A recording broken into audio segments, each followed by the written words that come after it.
Bonjour. En France, un incendie se déclare toutes les 2 minutes. Les fumées sont la cause de 50 à 70% des décès. Un quart des installations électriques sont défectueuses. De plus, ces éléments compliquent les interventions des professionnels. Lors d'un incendie, les sapeurs-pompiers se heurtent aux mêmes obstacles. Une vitesse de propagation des fumées très élevée, de l'ordre de 15 mètres par seconde, une grande difficulté à localiser le foyer, une progression rendue difficile par les fumées, des victimes paniquées, prises de suffocation et perdant leur réactivité. 100 mètres carrés de bureau représentent 200 kg de câbles. Bien qu'ils ne soient pas directement la cause de l'incendie, ils peuvent contribuer à sa propagation. Il existe pourtant des solutions pour limiter les fumées et les gaz toxiques émis par les câbles impliqués lors d'un incendie. Les câbles couramment utilisés ont une tenue limitée à l'incendie. Ils brûlent, propagent le feu et dégagent des fumées opaques et très toxiques. De plus, ces éléments provoquent de très graves dégâts sur les équipements métalliques et électriques. Le coût de décontamination et de restauration des équipements corrodés peut atteindre 15% de leur coût d'origine.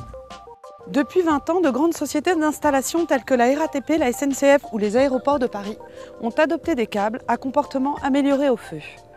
Leur efficacité a été prouvée. Leur usage sera bientôt généralisé. On installe un peu moins de 2 millions de blocs de secours en France chaque année. Mais le nombre de blocs non certifiés anciennement installés atteint encore plusieurs millions d'unités. Les blocs sont de deux types. Les BAAS, blocs autonomes alarme sonore. Les BAES, blocs autonomes éclairage sécurité. Les blocs certifiés résistent aux flammes et à la chaleur. Faire appel à un installateur certifié pour le choix et l'installation du matériel facilite les relations avec l'assureur en cas d'incendie. Dans un domaine aussi sensible, la précision des normes et la qualité des organismes certificateurs sont fondamentales. De nombreux organismes coopèrent.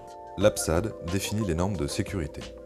L'AFNOR réalise la certification NF des matériels de détection et d'extinction. Le CNMIS valide la conformité aux normes pour la marque NF. L'intoxication par la fumée est la première cause de décès chez les victimes. L'éclairage de sécurité joue donc un rôle primordial dans l'évacuation des biens et des personnes.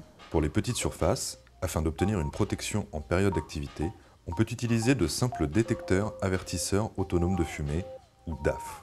Pour d'autres enfin, en raison des marchandises stockées, il est recommandé de poser des détecteurs autonomes de monoxyde de carbone, ou DACO. En cumulant ces outils de vigilance, vous limitez les risques. Pensez-y.